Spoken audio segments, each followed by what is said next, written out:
नमस्कार। आज मैं एक बहुत ज़रूरी मुद्दे पे आपसे बात करना चाहता हूँ। ये हर देशवासी के लिए ज़रूरी है, मगर पिछड़ा वर्ग, दलित, आदिवासी महिलाओं के लिए ये सबसे ज़रूरी मुद्दा है।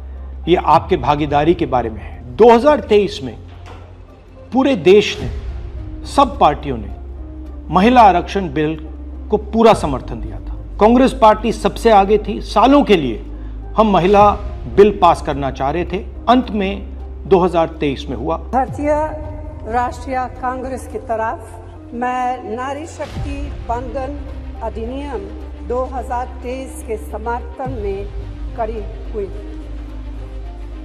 भारतीय राष्ट्रीय कांग्रेस की मांग कि यह बिल फौरन अमल में लाया जाए। 2018 में मैंने प्रधानमंत्री को ये चिट्ठी लिखी। इसमें साफ लिखा है कि महिला आरक्षण को जल्दी से जल्दी इंप्लीमेंट किया जाए। यहां मैंने कहा है कि 2019 में महिला आरक्षण इंप्लीमेंट हो जाना चाहिए। उसके बाद 2023 में मैंने भाषण दिया, पार्लियामेंट हाउस में भाषण दिया, अनेक भाषण दिए, जिसमें मैंने कहा कि महिला आरक्षण देश के लिए जरूरी है और जल्दी से जल्दी इंप्लीमेंट हो जाना चाहिए। In my view, it is quite simple. This bill can be implemented today by giving 33% of the seats in the Lok Sabha and the Vidhan Sabha to India's women.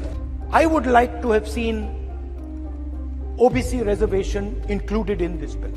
I think it is very important that a large chunk of India's population, large chunk of India's women should have access to this reservation. And that is missing in this bill.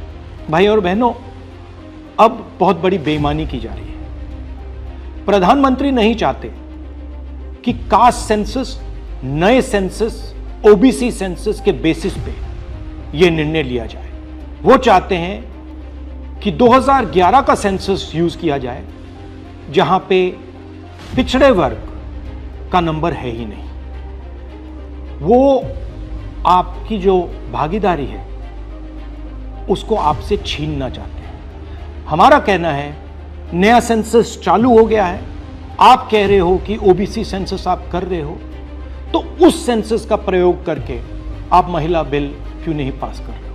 हमारा जो vision है एक बिल्कुल नया development का, विकास का paradigm हम caste census के माध्यम से लाना चाहते हैं। और हम सेंट्रल सवाल पूछ रहे हैं कि चाहे ओबीसीज हों, दलित्स हों, आदिवासी हों, उनकी देश में कितनी भागीदारी है। नरेंद्र मोदी, आरएसएस और बीजेपी घबरा गए हैं क्योंकि कास्ट सेंसस का डेटा आना शुरू हो गया है और उनको मालूम पड़ रहा है कि पिछड़ों की देश में सचमुच कितनी आबादी है। वो नहीं चाहते कि आपको अपनी सच्ची आबादी के बेसिस पर भागीदारी मिले। ये सिर्फ पिछड़े वर्ग के खिलाफ नहीं है, ये एंटी नेशनल एक्टिविटी की जा रही है, क्योंकि पिछड़ा वर्ग 50% है, उसको भागीदारी मिलनी चाहिए और प्रधानमंत्री आपकी भागीदारी आपसे छीन रहे हैं और आपको झूठ बोलने की कोशिश कर रहे हैं। इनका जो प्रपोजल है इसमें एक और बहुत खतरनाक चीज हो रही है। चाहिए है कि अगर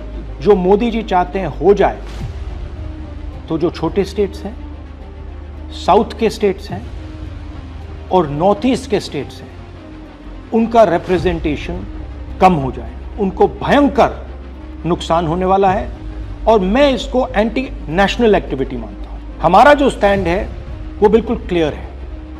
अगर आपको करना है तो ओबीसी सेंसस का जो डेटा है उसके बेसिस पे कीजिए, 2026 के सेंसस के बेसिस पे कीजिए, 2011 के सेंसस के बेसिस पे मत कीजिए, क्योंकि उसमें ओबीसी का, पिछड़े वर्ग का कोई डेटा नहीं है। और अगर आप सचमुच में विमेंस बिल इंप्लीमेंट करना चाहते हो तो आपके पास विमेंस बिल पड़ा हुआ है, उसको आप इंप्लीमेंट कीजिए, हम आपको पूरा समर्थन देंगे। मगर पिछड़े वर्ग, सदर्न स्टेट्स, छोटे स्टेट्स के खिलाफ हम आपको काम नहीं करने देंगे। मोदी जी, मैं समझता हूं कि आप देश को मैसेज देना चाहते हो कि आप प्रो विमेन हो। मैं जानता हूं कि आप एप्स्टीन फाइल से घबराए हुए हो। 35 लाख फाइलें यूएस में बंद पड़ी हैं, चाबी ट्रंप जी के हाथ में है और आप उससे डरे हो।